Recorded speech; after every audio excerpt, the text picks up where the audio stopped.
प्रभु राम देव भगवान अल्लाह खुदा ईश आदि नाम एक ही शक्ति के हैं। वो कैसा है, कहां है, कैसे मिलता है, किसने देखा है? ये प्रश्नवाचक चिन्ह पूर्ण रूप से हटाने के लिए अवश्य सुनिए जगत गुरु तत्वदर्शी संत रामपाल जी महाराज के अमृत वचन, सर्व पवित्र धर्मों के पवित्र शास्त्रों के आधार पर।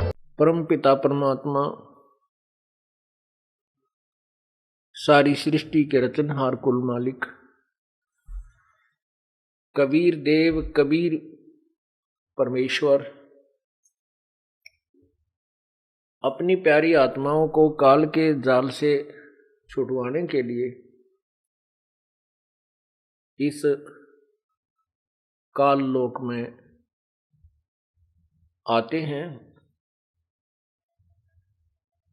वो पूर्ण परमात्मा अपने आप को छुपाकर एक जन साधारण संत भक्त कवि दास की भूमिका करते हैं। उस परमात्मा को ये काल पहचान नहीं पाता कि वास्तव में ये भगवान है या वैसे ही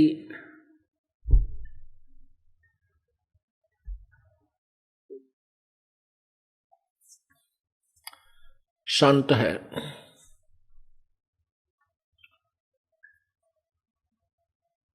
उस समय परमेश्वर अपनी प्यारी आत्माओं को वो यथार्थ ज्ञान देता है जिसको काल भगवान ने छुपा रखा होता है। काल भगवान अर्थात ये ब्रह्म ज्योति निरंजन, इसको श्राप लगा हुआ है 1,00,000 मानव शरीरधारी प्राणियों के सूक्ष्म शरीर को खाने का।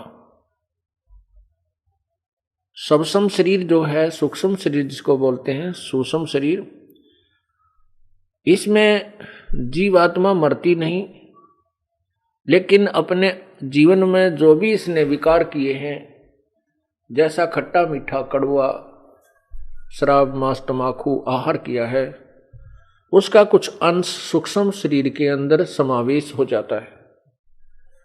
आप देखते हो कि मानव समाज विकारों की तरफ बहुत तेजी से दौड़ता है। शराब ये पीने की वस्तु नहीं है, तंबाकू ये बिल्कुल यूज नहीं करना चाहिए, मानव समाज का आहार नहीं। सभ्य समाज, शिक्षित समाज और शिष्ट समाज का ये आहार नहीं है। मांस आहार ये बिल्कुल भी मानव समाज का नहीं है, ये दुरात्माओं का आहार होता है। और काल हमें दुरात्मा ही बनाना चाहता है कि ये सर्व विकार करें और मेरे जाल में फंसे रहें। एक छोटी सी बीड़ी सिगरेट अर्थात तंबाकू सेवन ये प्राणी नहीं त्याग पाता और इस बुराई को बहुत ही संघर्ष से स्वीकार करता है। क्योंकि जब ये स्टार्ट होता है, कोई भी बच्चा, कोई पुरुष या स्त्री, बहन बेटी भाई, जब इस विकार की तरफ अग्रसर होते हैं, वो तंबाकू सेवन करने लगते हैं, बाई हुक्का या सिगरेट बीड़ी किसी भी तरीके से, तो उसका शरीर स्वीकार नहीं करता। जब वो कस लगाता है, धुआं अंदर जाते ही आंखों में पानी, बहुत बुरी तरह खांसी उठती है, क्योंकि शरीर की प्रकृति उसे स्वीकार करना नहीं चाहती। हम इसके साथ जोर जबरदस्ती करके दिखम देखा दूसरों को देख करके इस बुराई को ग्रहण कर ही लेते हैं और फिर इसको छोड़ना बड़ा कठिन हो जाता है। क्योंकि मन जो है ये काल है, ये चाहता है ये ऐसे व्यसन करे जो तेरे को ज्यादा स्वादिष्ट हो। जब ये सूक्ष्म शरीर को तपस्या के ऊपर भूनता है तो उसमें से ये गंध निकालता है।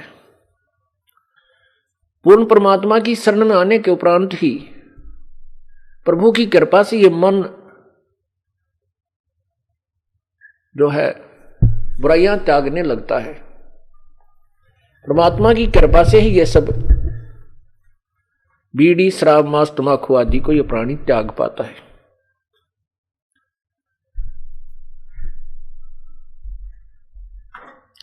इसलिए जो सूक्ष्म शरीर है उसको ये काल 1,00,000 मानव शरीरधारी प्राणियों को प्रतिदिन आहार करता है।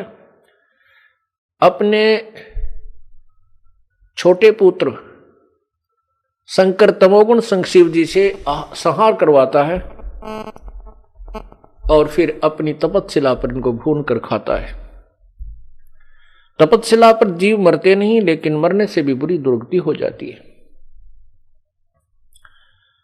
वो परमात्मा आकर के हमें इस काल के जाल को समझाते हुए बताते हैं,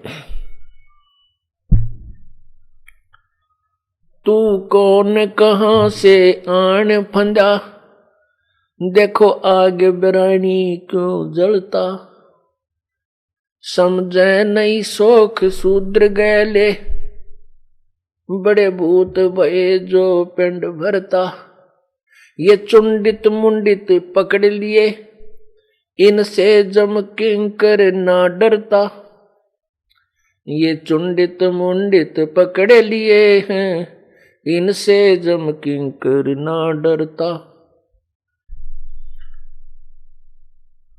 परमपिता क्या बताना चाहते हैं कि तू कौन कहां से आके फंस गया, यहां बिरानी आग में जल रहा है। बिरानी आग में हम कैसे जलते हैं? अपनी मोह ममता के कारण हम पुत्र, पुत्री, संपत्ति, माता पिता, भाई बहन,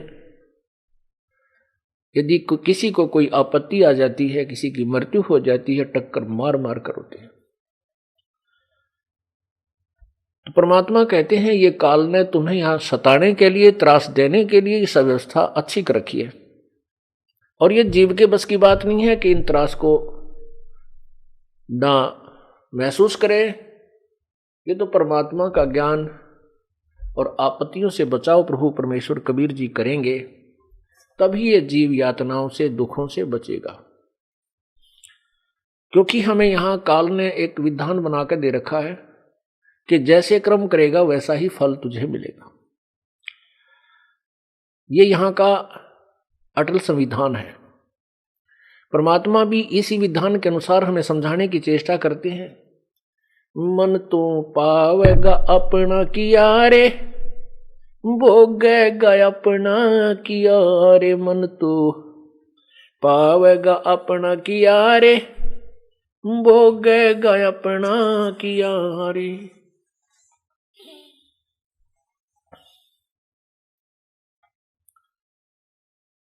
तो परमात्मा कहते हैं कि तुम क्यों ना ऐसे कर्म करो जिनका भोग अच्छा हो, ऐसे पाप क्यों करते हो जिनका भोग अच्छा नहीं है, जिनका प्रतिफल अच्छा नहीं है। और जो पूर्व के हमारे संस्कार हैं, पाप हैं, वो भी हमें भोगने होते हैं।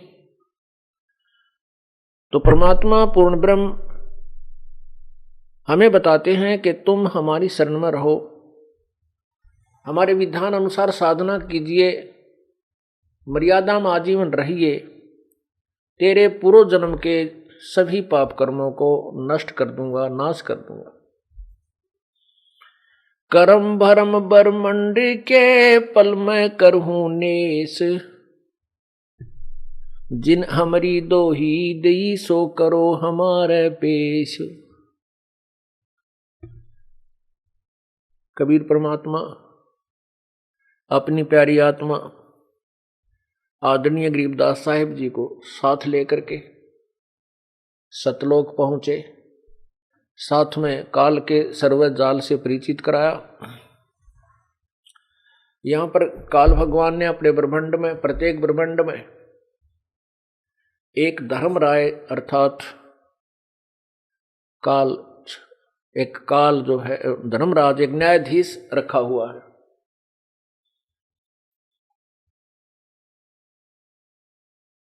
और उस न्यायाधीश को आदेश है कि जो भी जैसे कर्म करे वैसा ही फल उसको देना है, उसमें कोई परिवर्तन नहीं किया जा सकता। पूर्ण परमात्मा कबीर परमेश्वर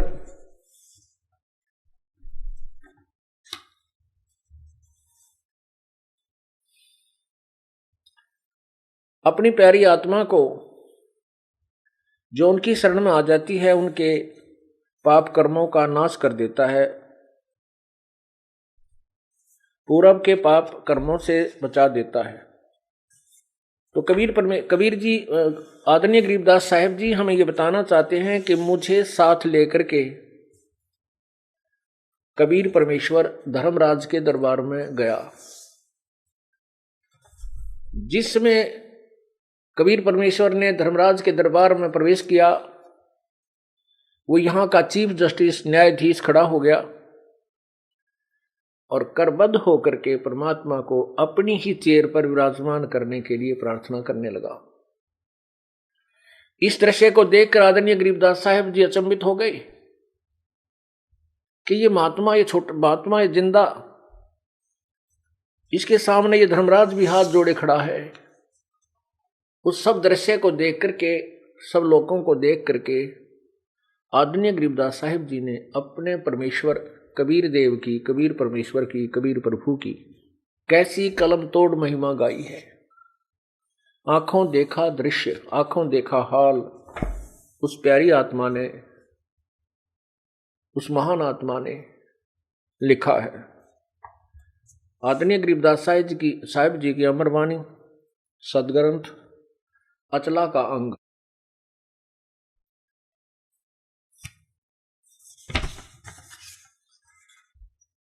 पंजा दस्त कबीरी का सिर पर रखो हंस, यम किंकर चंपे नहीं उधर जावे तेरा वंश। कहते हैं अपने कबीर परमेश्वर का पूर्ण पंजा अपने शीश पर रख। परमेश्वर कबीर जी का पंजा कैसे शीश पर रहेगा? हम पूर्ण संत की तलाश खोज करके उस कबीर परमेश्वर के कृपा पात्र तत्वदर्शी संत की शरण ग्रहण करेंगे और फिर उसके द्वारा दिए गए उस सत्य नाम और सार नाम का हम आजीवन जाप करेंगे और मर्यादा में रहेंगे, तो आपके ऊपर कबीर परमेश्वर का पंजा बना रहेगा। कहते हैं यदि तुम ऐसे लगे रहोगे तुम्हारी 101 पीढ़ी तक को पार कर दूंगा, 101 पीढ़ी को पार कर दूंगा। परमात्मा की वाणी बिल्कुल भी गलत नहीं हो सकती क्योंकि वो समर्थ है। इसलिए गरीबदास साहिब जी कह रहे हैं, पंजा दस्त कबीरी का सिर पर रखो हमसे, यम किंकर चंपे नहीं उधर जाएगा वंश। खानदान पार हो जाएगा तेरा आने वाला।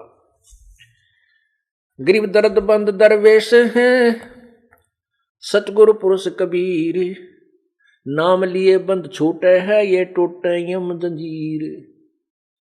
उस कबीर परमात्मा का वास्तविक नाम जाप करने से, नाम लेने से इस काल के जंजीर अर्थात काल के सभी कर्मों के बंधन समाप्त हो जाएंगे, पाप कर्म नष्ट हो जाएंगे।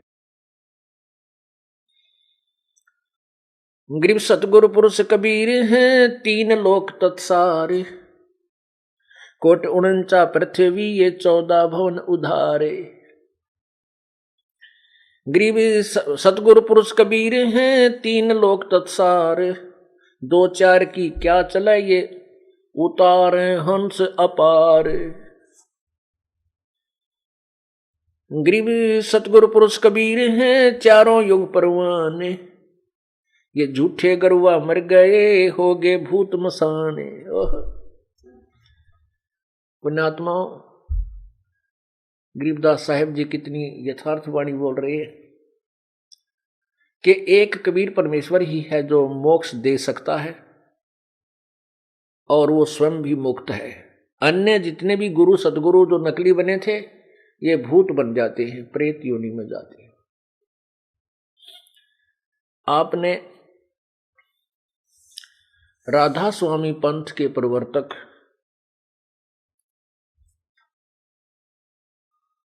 स्वामी शिवदयाल जी का जीवन चरित्र देखा, बहुत बार दिखाया है और कौन कितने पानी पुस्तक के अंदर भी उसका विस्तृत वर्णन, फोटोकॉपी जो समाचार पत्रों में भी हमने प्रकाशित किया है।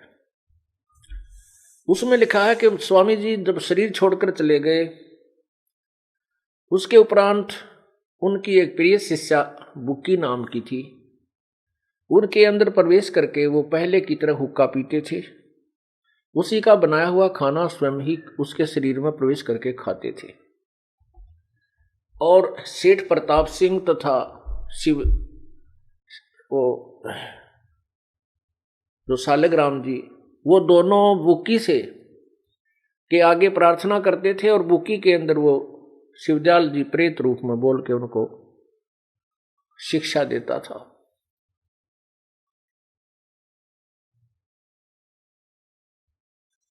ये लक्षण प्रेत के होते हैं। तो यहां पर आदरणीय गरीबदास साहब जी कह रहे हैं,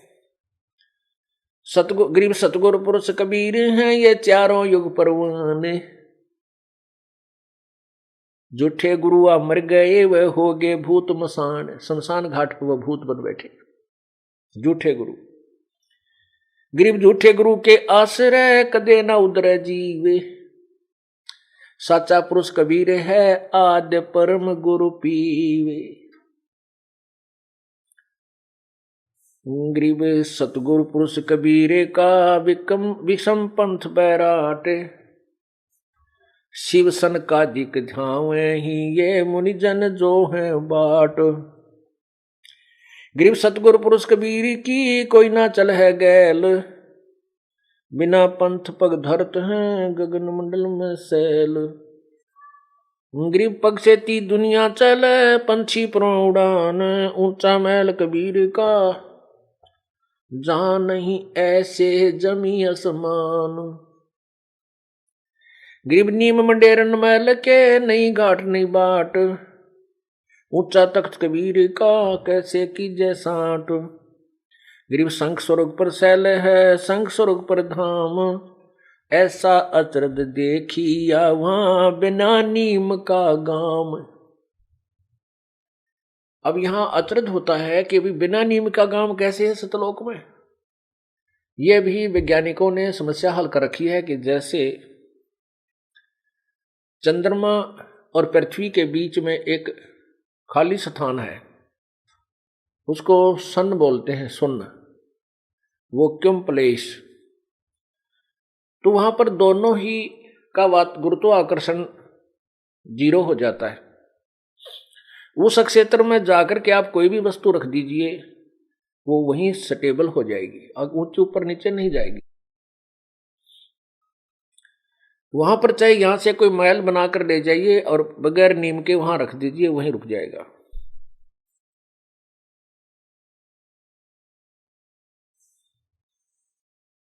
इसी प्रकार उस सतलोक के अंदर यही व्यवस्था है, वहां बिना नीम के महल है, फाउंडेशन बिना फाउंडेशन के।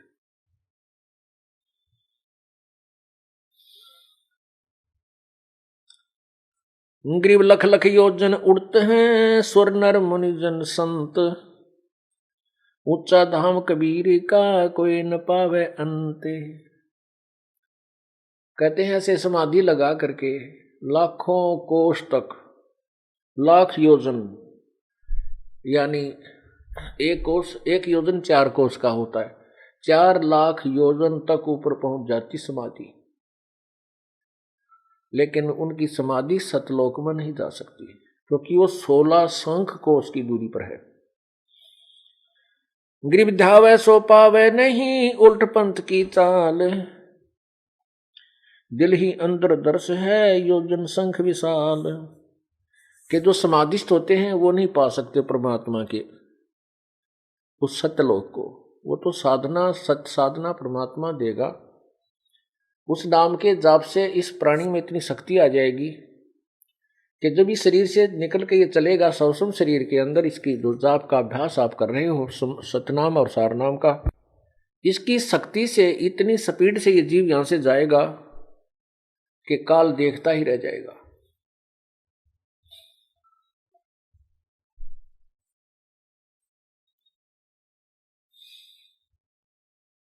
गरीब जैसे अलल आकाश से कू रपती चरण लगाए, ऐसे हरिजन संत को ले चालत है ताए। गरीब नाम निरंतर संघर्ष शुरू, फर्क दजा निशान, अनहद बाजे बाजे ही वो सतगुरु आम दीवान। गरीब नाम निरंतर संघर्ष शुरू, गरीब सतनाम के जाप से बाजे अनहद नाद, तोबा परमेश्वर कबीर की छूटे आद अनाद।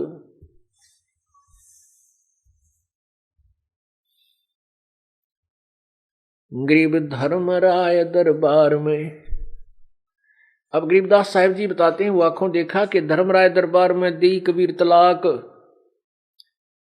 और मेरे भूले चूके हंस को तू पकड़िए मत कजाक। जैसे डांट मारते हैं ना बड़े अधिकारी छोटे अफसरों पे, ऐसे परमात्मा धर्मराज के दरबार में गया और धर्मराय ने कहा आओ परमेश्वर विराजमान होइए। तो परमात्मा खड़े खड़े उसको अपनी समर्थता का प्रमाण गरीबदास जी महाराज को दे रहे हैं। उस काल को, उस धर्मराज को डांट लगा रहे हैं और कहते हैं कि तुम मेरे भूले चूके हंस को पकड़ना मत कजाक। अब ये बहुत जबरदस्त शब्द परमात्मा ने उस न्यायाधीश को बोले हैं, यहाँ के चीफ जस्टिस को।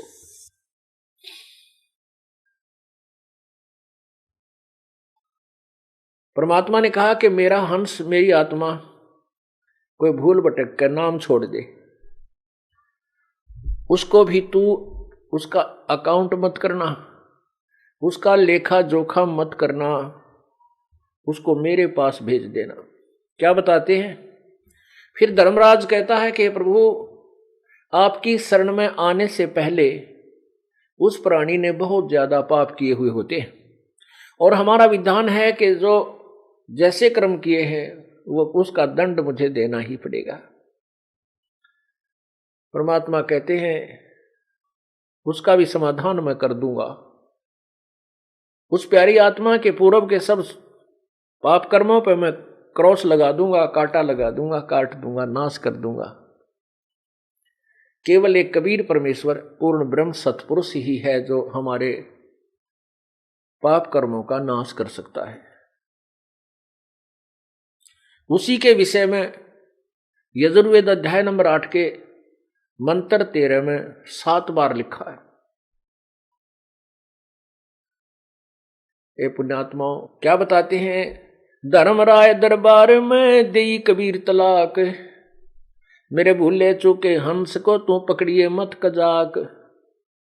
बोले पुरुष कबीर से धर्मराय कर जोड़े, तुमरे हंस को पकड़ू नहीं, मुझे 2 ही लाख करोड़। फिर प्रार्थना करता है, कर्मों से तीरथ हैं ये मुख से कहें कबीर, उनको तो मैं पकड़ूंगा और जड़ों तो जंजीर। मधारी नारी मधारी जारी नरा जो भांग तमाकू खाई, परदारा पर घर तक जिनको ल्यूं अकनाही। पहले कबीर साहब क्या बोलते हैं? चुंबक रूपी शब्द है और लोहे रूपी जीवे, पर्दे माही मिलूंगा मैं दरस परस हो पीवे। चुंबक हमारा रूप है ये लोहे रूपी प्राण, धर्मराय त्रिबंध से मैं ले उड़ू अचानक ले जाऊंगा अपनी प्यारी आत्मा को, तू देखता रह जाएगा।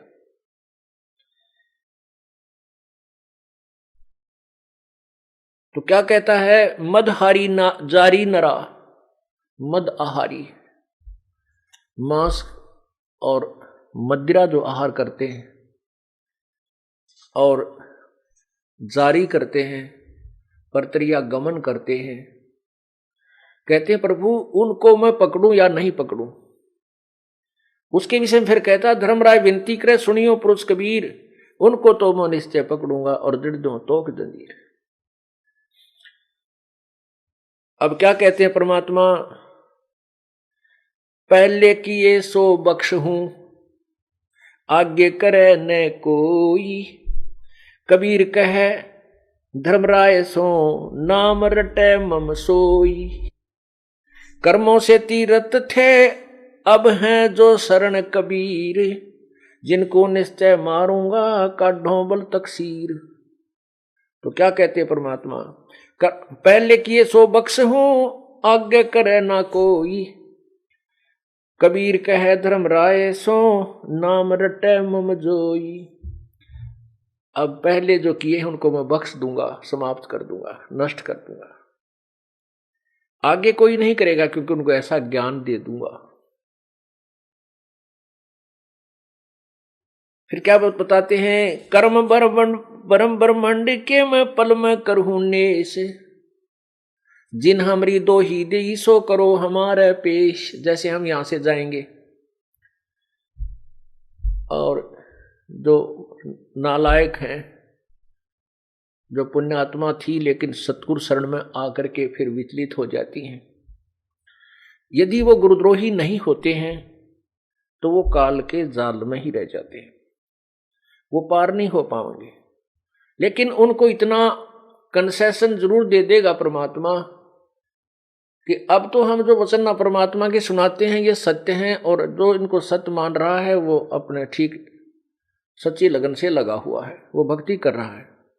और कुछ जो विचलित हो जाता है किसी सोसाइटी से या किसी कारण से, वो गुरुद्रोही नहीं होता है और भक्ति से विचलित हो जाता है, तो वो यहीं रह जाएगा।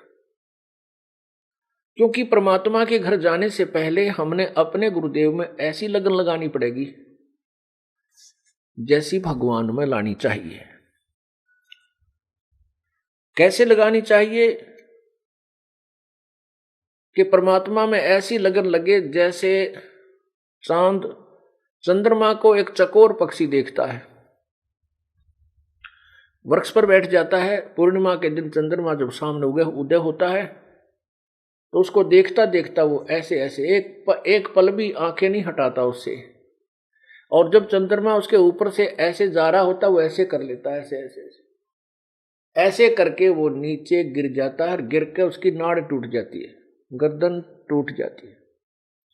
वो पड़ा पड़ा भी फिर ऐसे ही देख रहा होता है। पुण्यात्माओं, हम मानव शरीर पाकर के बहुत ज्यादा विचलित हो जाते हैं, क्योंकि पूर्व जन्म की प्रेरणा जो संस्कार वो तो हमें दबाव देते हैं, परमात्मा की तरफ धक्का देकर लाते हैं।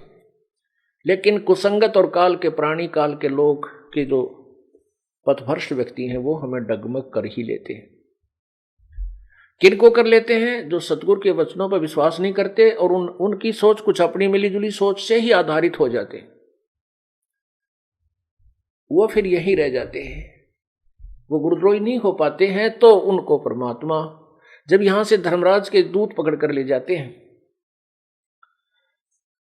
वो वहां जाकर याद आती है उसको ये बातें कि मैंने तो सचमुच बहुत भूल कर दी और मैं गलत जगह आ गया। क्योंकि हमारे भगवान के शरण में तो हमारा कोई अकाउंट न्यायाधीश नहीं ले सकता, और जब यहां हमारा न्यायाधीश अकाउंट ले रहा है, हमारा हिसाब किताब कर रहा है, न्याय करने को तत्पर है, तो हम गलत जगह आ गए। ये ज्ञान आपको फिर याद आएगा। परमात्मा कहते हैं शिव ब्रह्मा इंद्र शिवलोक ब्रह्मापुरी से इंद्र लोक में हो, विष्णु लोक शिवलोक चाहे इंद्रपुरी चाहे विष्णु लोक में हो, शिवमंडल ब्रह्मापुरी चाहे विष्णु लोक में हो, शिवमंडल ब्रह्मापुरी चाहे विष्णु लोक में हो, और हमारे गुण भूल नहीं तो आण छुटाऊं तो यदि वहां भी तू याद कर लेगा, ये परमात्मा मैं तो गलत आ गया, पाप आत्मा हूं प्रभु, मैंने बहुत गलती की, ये परमात्मा आपके वचनों से मैं नीचे गिर गया, मुझसे भूल हो गई, तो परमात्मा वहां अपनी आत्मा के लिए प्रकट हो जाते हैं, इसी दास के रूप में प्रकट होंगे और फिर उससे कहेंगे छोड़ दो ये हमारा हंस है। वहां से तो छुड़वा लेंगे और फिर वो चरणों में लिपट कर बुरी तरह रोगा, क्योंकि वहां तो पिटाई तैयार हो रही थी, डंडे ठाए खड़े थे वो पुलिस वाले यानी धर्मराज के सैनिक। तो तब तो वो चरणों में गिर जाता है, भगवान मुझे बख्श दो प्रभु, मेरे से गलती होगी, हे प्रभु मैं विचलित हो गया था। परमात्मा बोले भाई कोई बात ना, आ जाए। तो इसको यहाँ एक परमात्मा का अलग स्थान है इसी ब्रह्मांड में, प्रत्येक ब्रह्मांड में, उसको भी सतलोक कहते हैं, वहां प्रभु रखता है। फिर जब कभी भक्ति युग होता है, सतयुग से प्रारंभ कर देता है, सतयुग में फिर उसको मिलता है, फिर त्रेता द्वापर, फिर कलयुग में आकर के उसको फिर पुनर्जन्म देता है। तब तक वो अपने पुण्यकर्मों से कभी राजा बनता है, कभी कुछ बनता है। जैसे आदरणीय नानक साहिब जी सतयुग में राजा अमरीश थे, बहुत पुण्यात्मा थी, सच्ची श्रद्धा से भक्ति करते थे, जैसी भी उसको प्राप्त थी। अब वो जैसे भी पुण्य यज्ञ करते थे, उनके पुण्यों को स्वर्ग में खा आते थे। फिर मानो श्री जैसे राजा जनक के रूप में वही अम्बरीश वाली आत्मा ही जन्म हुआ। इस समय के किए हुए इन पुण्यों के कारण और उस समय के जो यज्ञ आदि करने से वो स्वर्ग आदि में चला जाता है। और फिर राजा जनक रूप में भी उसने खूब डट के भक्ति की, सुप्रसिद्ध संत कहलाए राज करते हुए भी। उसके बाद स्वर्ग में गए। रास्ते में काल ने एक छल किया उनके साथ। एक नरक था वहां पर, उस नरक के साथ राजा जनक का विमान निकाल दिया। वहां पर 12 करोड़ आत्माएं अपने करे हुए दंड का भोग भोग रही थी, हाहाकार मचा था, तड़फ रही थी। तब राजा जनक ने अपना विमान रुकवाया और कहा कि पार्षदों अर्थात संचालकों, इसको रोको और पता करो या रोने की आवाज का क्या कारण है, कौन चिल्ला रहा है, उनको क्या तकलीफ है। उन धर्मराज के दूतों ने, देव दूतों ने बता दिया कि हे प्रभु, हे राजन, यहां पर एक नरक है, उसमें सब अपने किए हुए कर्म का दंड भोग रहे हैं। राजा ने कहा कि नहीं, उनको छुड़वा दो। तो उन देवदूतों ने कहा कि यहां आपका हुक्म नहीं चलेगा राजन, आप यहाँ के राजा नहीं, यहाँ के धर्मराज राजा हैं, धर्मराज, उन्हीं के आदेश से कुछ हो सकता है। तो उन्होंने कहा धर्मराज को से मेरी बात कराओ। धर्मराज वहां पहुंच गए और कहा राजन आप चलिए, ये तो अपने किए हुए कर्म का दंड भोग रहे हैं, आप आगे चलिए। क्योंकि दया,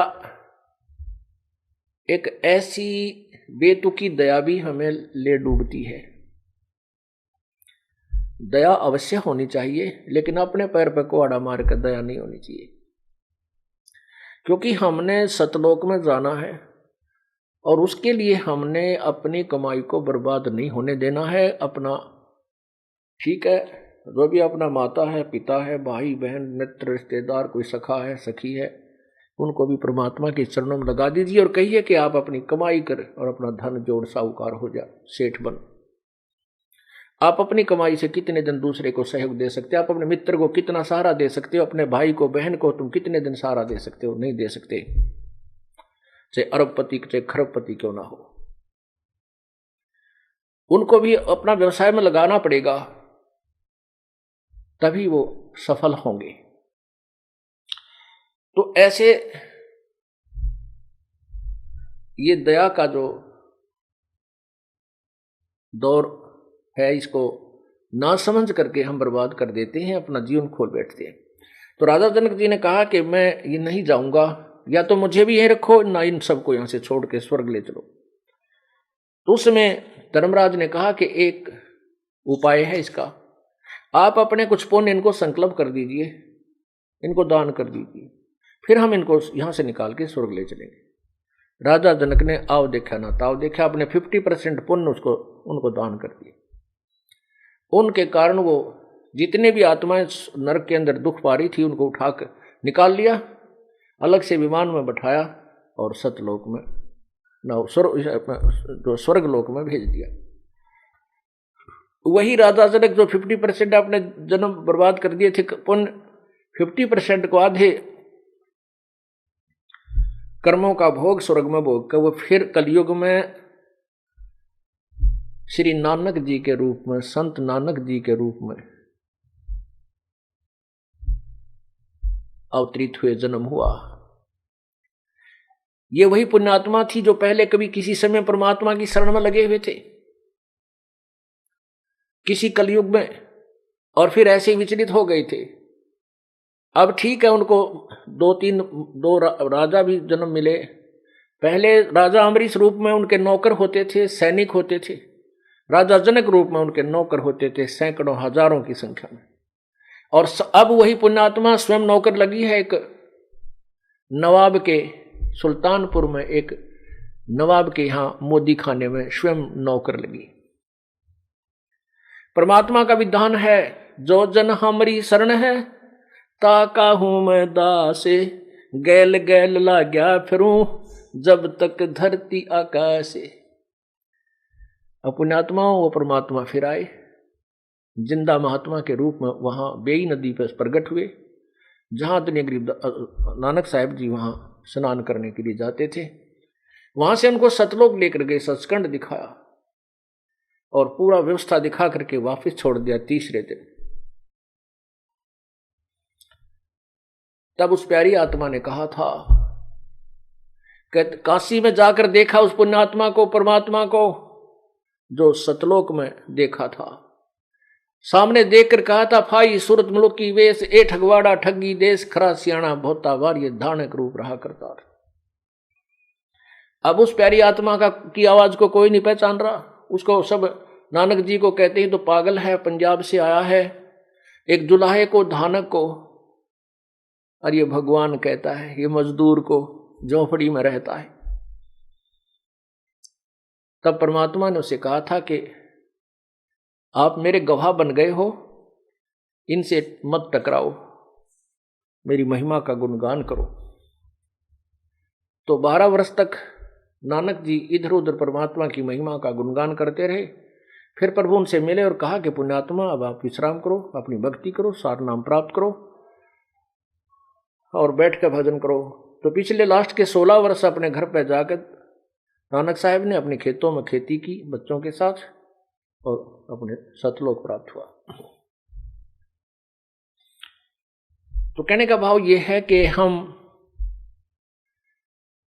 जैसे परमात्मा के चरणों में लगे हैं, अब हम कलयुग में पीछा छुड़वा सकते हैं। और यदि हम ऐसे फिर लटकम पटकम रह गए तो फिर और जन्म बढ़ जाएंगे। पुण्यात्माओं, यहां कोई भी सुखी नहीं है, कोई भी सुखी नहीं है। चाहे कोई राजा बन जाए, उसकी महादुर्गति, उच्च अधिकारी बन जाए, बेशक हमने कार और कोठी लाल बत्तियों में जाता देखा, उसका परेशानी 24 घंटे टेंशन रहती है। हम इस झूठे सुख को सुख मान बैठे हैं। चाहे यहां राजा बन जाए, राजा को इतना दुख होता है शायद किसी को नहीं होता, लेकिन राजा को माया जोड़ने की आदत पड़ जाती है। उस माया के उस हाड को, कुत्ते वाले हाड को चाब चाब कर ये प्राणी, चाहे राजा है चाहे कोई भी है, भगवान से दूर है, वो यहीं इसी में उलझ पुलझ होकर रह जाता है। परमात्मा कहते हैं, तन दर सुखिया कोई ना देखा, जो देखा सो दुखिया हो, जो उदय अस्त की बात करे मैंने सबका किया विवेका हो। यहां पर कोई भी जीव सुखी नहीं है, चाहे राजा है, ब्रह्मा विष्णु महेश तक भी सुखी नहीं है। कहते साच कहूं तो जग नहीं माने, झूठे जगपति आई हो, ये ब्रह्मा विष्णु शिव जी दुखिया जिन ये राह चलाई हो। परमात्मा कहते मैं साची कहता हूं तो मारने धावे हैं, और झूठी बात को ये स्वीकार करे बैठे हैं कि ब्रह्मा विष्णु महेश सर्वशक्तिमान है, इनकी पूजा से मोक्ष होता है। नहीं, इनका अपना भी मोक्ष नहीं है, ये स्वयं भी जन्म मृत्यु के 84 लाख योनियों के चक्कर में ही है।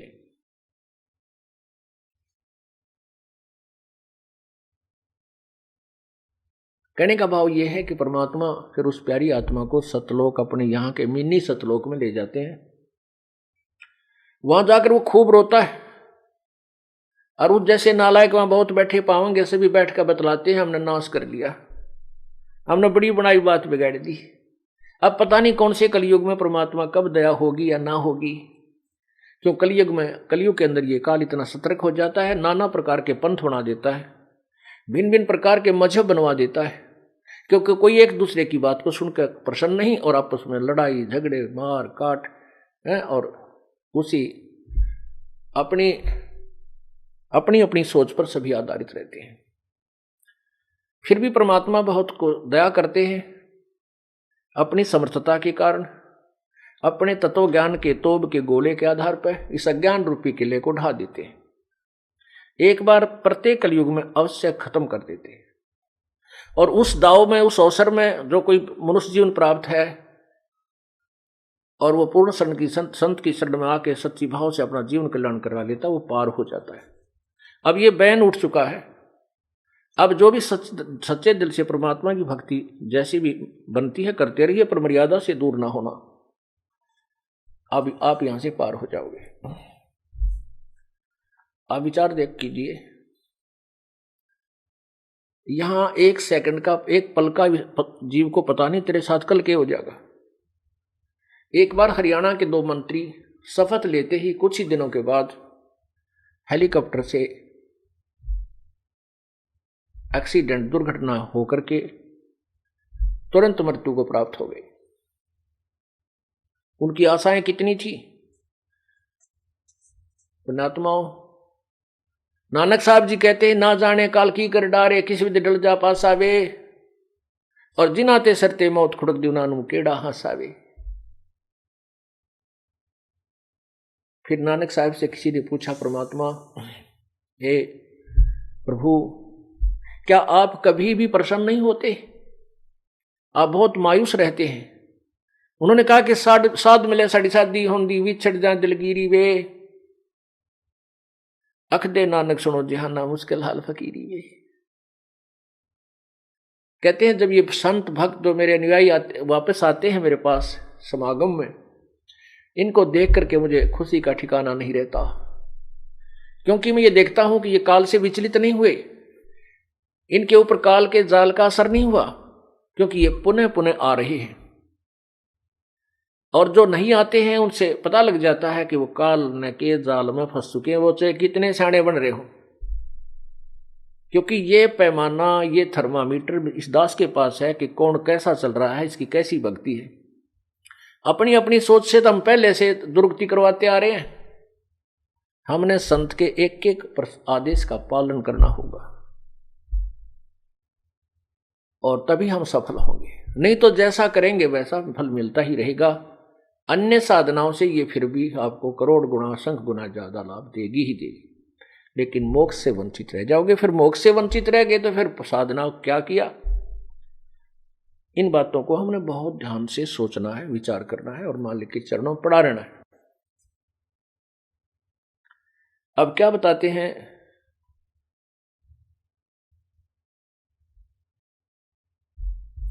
कर्म शिव मंडल ब्रह्मापुरी जो विष्णु लोक में होए, हमरे गुण भूला नहीं तो आन छुटाऊं तो ही।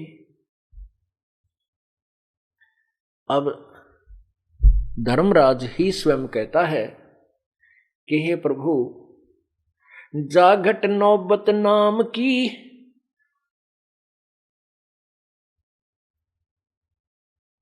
जाकू पकड़े कोने, खाली को छोड़ू नहीं यारी ती जिनकी जून। जिनके अंदर नाम का नगारा बज रहा है, जिनका नाम स्वस्थ है, जिनका नाम खंडित नहीं है, उनको मैं नहीं पकड़ सकता। और जो उसके रहित हो चुके हैं, खाली हो चुके हैं, खंडित हो चुका है, उनको मैं पकड़ूंगा, क्योंकि वो तो 84 लाख योनियों में जाने के योग्य ही हैं।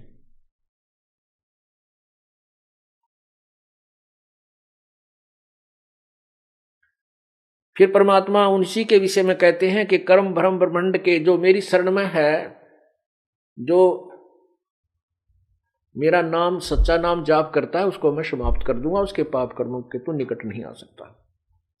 फिर उनके लिए भी कहता है कि जिनको तू पकड़ भी लेगा तो मेरे यदि ये गुण याद कर लेंगे,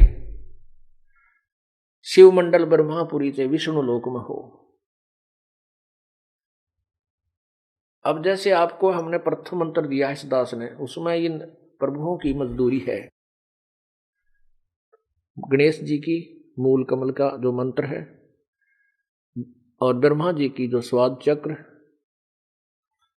अधिष्ठान चक्र जिसे कहते हैं, और नाभि चक्र ये विष्णु जी का, और हृदय कमल जो हृदय चक्र है वो श्री शिव जी का जाप है, वो आपको जाप दिया जाता है, और कंठ कमल में दुर्गा का। तो इन नामों के जाप से भी आपको जब यहाँ विचलित हो जाओगे, पार नहीं हो पाओगे, तो इनके आधार से आपको सभी के लोक में भेज दिया जाएगा बारी बारी। पहले आप शिवलोक में जाओगे या ब्रह्मा लोक में, जहां भी, तो वहां आप एक बहुत अच्छे गण बना दिए जाओगे, बहुत अच्छे देव पद प्राप्त करोगे, लेकिन पुण्य आपके ही समाप्त होंगे। वो समाप्त करके फिर आप विष्णु के लोक में जाओगे, शिव के लोक में जाओगे, और फिर 84 लाख योनियों में धक्के पुनः खाओगे। इसलिए पुण्यात्माओं, कोटि जन्म तू भरमत हो गया, कुछ ना हाथ लग्या रे, कुकर सुकर खरबा बोरे, कौआ हंस पुगारे। कोटि जन्म तू राजा की न्या, मिटी न मन की आशा, भिक्षक होकर दर दर घूम लिया, ये मिला न निर्गुण रासा। अब हम छोटा मोटा किता को सरपंच, चेयरमैन, एमएलए, एमपी बन भी गए, मंत्री, मुख्यमंत्री, प्रधानमंत्री, तो अपने ही पुण्य होंगे, और उन पुण्यों को हम यहां नष्ट करके जाएंगे, क्योंकि राज पाकर गए रसातल। आप देखना, एक एमएलए को कितने झंझट का सामना करना पड़ता है, कितने राजीरे हैं, कितने रुष्ट होते हैं, कितनी दिन में झूठ बोलनी पड़े, तेरा काम हो जाएगा, मैंने कह दिया है, मजबूर हो के आया हूं, चिंता मत कर। तो पुण्यात्माओं, ऐसे वो कर्म बिगाड़ के कति अपनी पुण्य कमाई को समाप्त कर जाते हैं। सतयुग में जो राजा हो, त्रेता में जो राजा हो, उसको कितना आनंद और सुख होगा, लेकिन नहीं रहा। फिर कलयुग में एक सिंपल मैन, लेकिन उन पुण्यात्माओं की पूर्व जन्म की उस सत्यनाम की कमाई भी साथ थी, उसके आधार से मनुष्य जन्म मिलते रहे। अब परमात्मा ने फिर रजा बख्श दी, और अब ये पुण्यात्मा जो पहले विचलित हो गई थी, अब पार हो जाएंगे, यदि वो नियम में रहेंगे आजीवन। अगर वो परमात्मा के प्रत्येक नियम का पालन करके विनम्रता के साथ भूल जाए संसार को।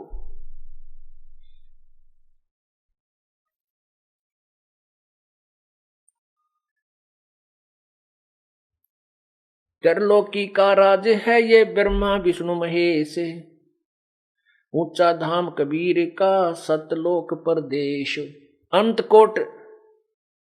अंतकोट अवतार हैं ये माया के गोविंद, करता हो अवतरे ये फेर पड़े जगपंद। कि ये ना जाने कितने अनंत करोड़ माया के गोविंद ब्रह्मा विष्णु महेश त्रिगुणमयी माया रूपी भगवान बनकर आते हैं। मुला माया मग में बैठी हंसा चुन चुन खाई, यो जोत स्वरूपी कहे निरंजन में ही करता भाई। एक न करता दो ना करता नो ठहराए भाई, दसवां भी धुंधर में मिल जा सत्य कबीर दुहाई। ये चतुर्भुजी भगवान कहाँ में, हर हर डोर बंधे सब आवे। ये अरहट का कुआ लोई यागल बन जा है सब कोई, कीड़ी कुंजर और अवतारा हर हट डोर बंधे कई बारा। पुण्यात्माओं, अपने को ये तत्व ज्ञान नहीं मिला। अभी तक आप किसी भी संत की, किसी भी महापुरुष ऋषि महर्षि की अपने अनुभव की बुक पढ़कर देखना। आप शिक्षित हैं, पढ़े लिखे हो, वो अंत में ये निर्णय दे देते हैं कि किया हुआ कर्म प्रारब्ध तो भोगना ही पड़ेगा, इसमें कोई परिवर्तन नहीं हो सकता। दुख है तो दुख ही भोगोगे, सुख है तो सुख तुम्हें मिले ही मिलेगा। ये उनका अटल नियम बताते हैं प्रभु का। लेकिन ऐसा नहीं है। हमारे वेद शास्त्र कहते हैं कि मासा घटे ना तिल बधे, और परमात्मा की अमर वाणी सबसम वेद भी कहता है मासा घटे ना तिल बधे, ये विध ना लिखे जो लेख, लेकिन सच्चा सतगुर मेट के ऊपर मारा मेघ। यही प्रमाण पवित्र यजुर्वेद दे रहा है। 8वें अध्याय के 13वें श्लोक में, मंत्र में आप देखिएगा, ये देखिएगा यजुर्वेद,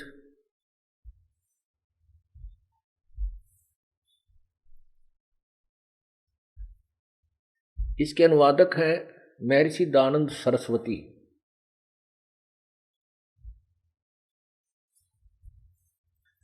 इसके ये कहाँ से प्रकाशित है? प्रकाशक हैं सर्वदेशी कार्य प्रतिनिधि सभा 2/5 महर्षि दयानंद भवन, रामलीला मैदान, नई दिल्ली। यजुर्वेद भाष्य संपूर्ण 40 अध्याय, महर्षि दयानंद सरस्वती कृत। मुद्रक है Prince offset printers, Pataudi house, Daryaganj, नई दिल्ली। इसमें देखिएगा 8वें अध्याय का, ये है 8वां अध्याय, पृष्ठ 241 पे।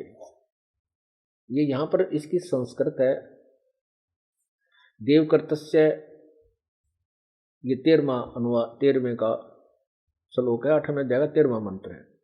ये देवकर्तस्य, ये सारा जो संस्कृत में लिखा है, जिसको हम संस्कृत के साथ ना खसे, हम अपने यथार्थ पे आते हैं। इन्होंने अनुवाद किया है 242 पे महर्षि दयानंद जी ने।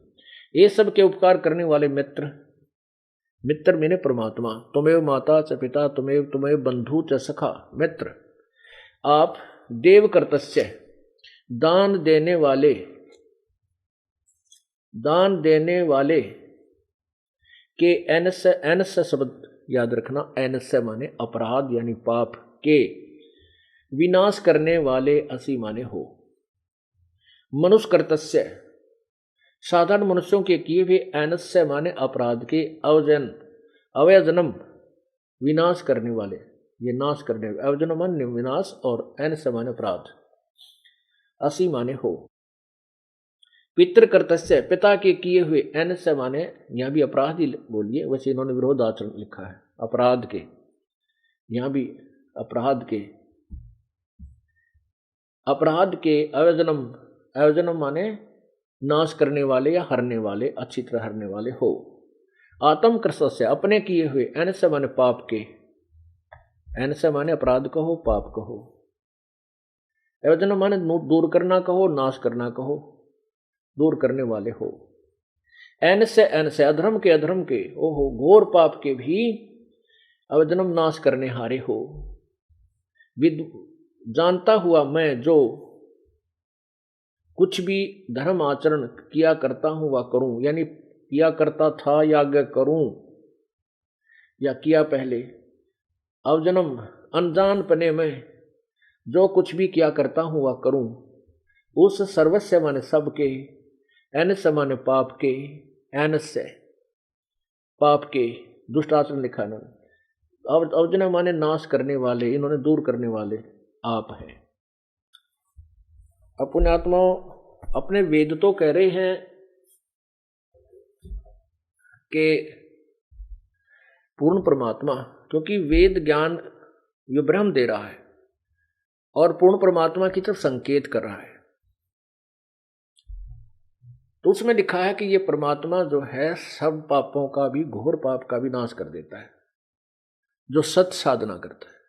लेकिन महर्षि दयानंद जी की अपनी सोच वो ये थी कि परमात्मा केवल जैसे कर्म करता है वैसे ही फल देता है, वो कोई भी परिवर्तन नहीं करता। ऐसा किसी भी वेद में नहीं लिखा कि परमात्मा पाप नाश करता है। ये देखिए, ये सत्यार्थ प्रकाश, महर्षि दयानंद सरस्वती, और ये कहां से प्रकाशित है? अथ सत्यार्थ प्रकाश है, महर्षि दयानंद सरस्वती स्वामी विरचित है। ये बहुत ऊपर बहुत अच्छे लिखा कि वेदादि विधि सदशास्त्र प्रमाण समन्वित, यानी सब वेदों आदि अच्छे शास्त्र सद ग्रंथों से प्रमाण के द्वारा इसको लिखा गया है, ऐसा ये कह रहे हैं। श्रीमद परमहंस परिव्राजकाचार्य इतनी बड़ी उपाधि पहले लगाई है, और महर्षि दयानंद सरस्वती स्वामी ये इतनी बड़ी उपाधि महापुरुष को लगाई है। इसके द्वारा विरचित, इसके द्वारा रचा हुआ है।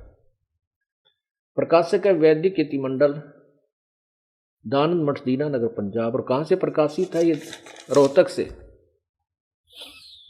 प्रकाशक है वैदिक यतिमंडल, दीनानगर, दानंद मठ, दीनानगर, पंजाब। ये है मुद्रक है आचार्य प्रिंटिंग प्रेस, दानंद मठ, गोहाना मार्ग, रोहतक, यहां से प्रकाशित है। इसमें देखिए 7वें समोल्लास में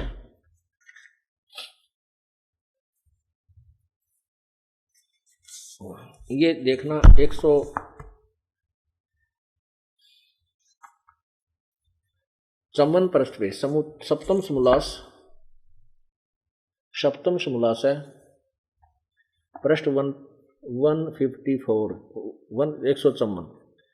प्रश्न है कि ईश्वर साकार है व निराकार। प्रश्न है ईश्वर साकार है व निराकार। उत्तर महर्षि जी का निराकार। यहां प्रश्न, परमेश्वर अपनी स्तुति प्रार्थना, परमेश्वर की स्तुति प्रार्थना उपासना करनी चाहिए व नहीं?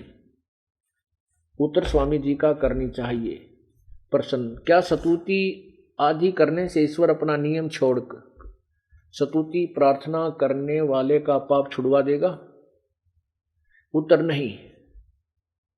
तो फिर स्तुति प्रार्थना क्यों करना? प्रश्नकर्ता कहता है फिर स्तुति प्रार्थना की आवश्यकता ही क्या है?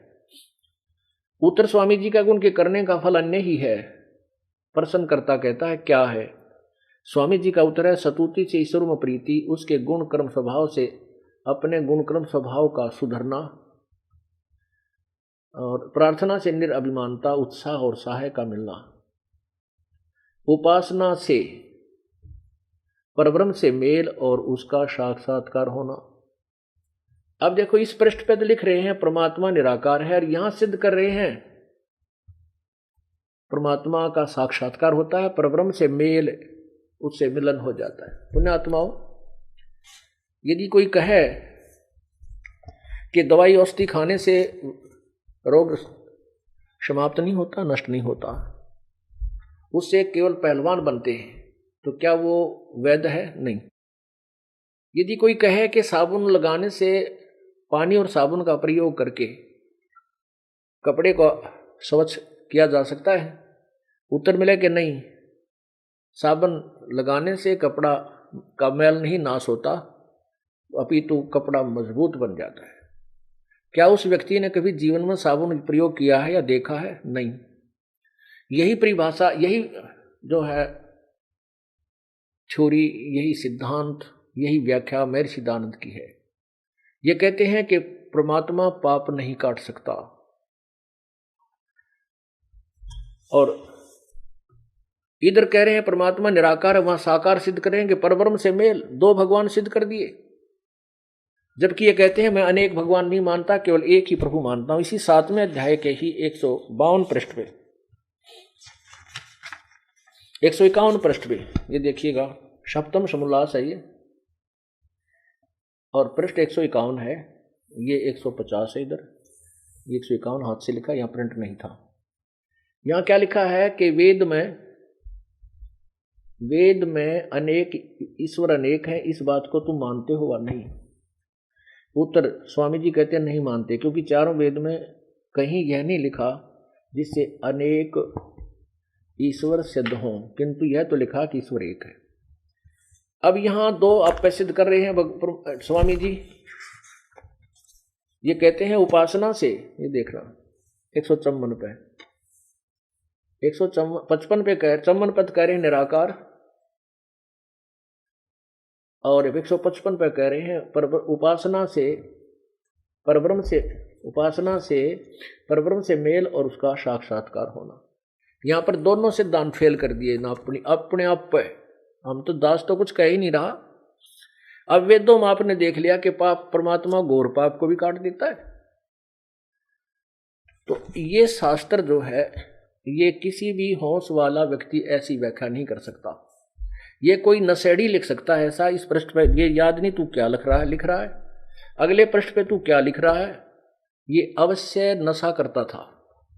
आपको प्रमाण दिखाता हूं इन्हीं के करकमलों द्वारा लिखा हुआ।